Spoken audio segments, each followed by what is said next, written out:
Topping our world lead today, tensions between the U.S. and Russia are boiling over close calls on the high seas and at high altitude.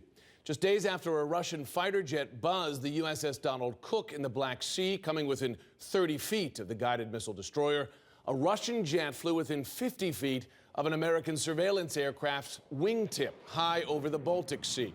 U.S. officials say the flights are at best unprofessional. At worst, they risk military confrontation.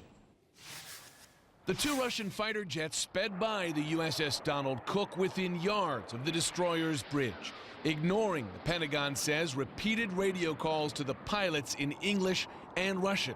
It is just the latest in a series of flybys the U.S. has repeatedly deemed unsafe and unprofessional.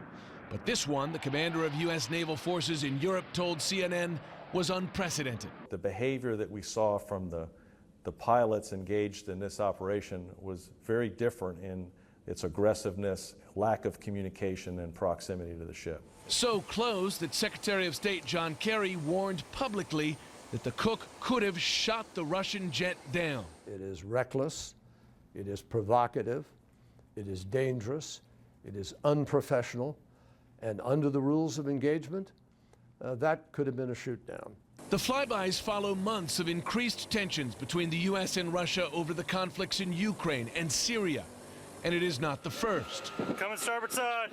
In June, a Russian Su-24 jet flew within about 1,600 feet of a U.S. guided missile destroyer in the Black Sea. That was followed by similar flybys of U.S. aircraft carriers and jets. In all, there have been hundreds of intercepts between Russian and U.S. aircraft in the past couple of years.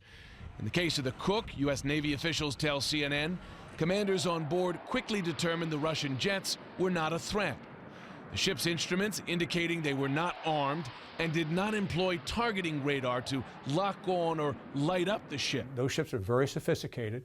We can make decisions about whether they live or die from great distances with great speed, but we don't want to do that unless it's absolutely necessary and it's absolutely supported by our rules of engagement. The Russian Defense Ministry told state media that Russia acted, quote, in accordance with international rules.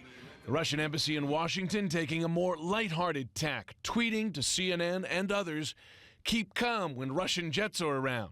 These aces know how to fly, along with a link to a series of videos showing Russian fighter jets performing aerial stunts. I asked the U.S. Navy if the U.S. rules of engagement would have allowed the crew of the USS Donald Cook to shoot down the Russian jets. A Navy official told me the following, quote, every commanding officer of a U.S. Navy ship is empowered to make the decision regarding the self-defense of the ship and its crew. Again, in this case, the commanding officer recognized that the flight patterns were unsafe and unprofessional, but did not feel threatened and therefore did not engage with tactical weapons.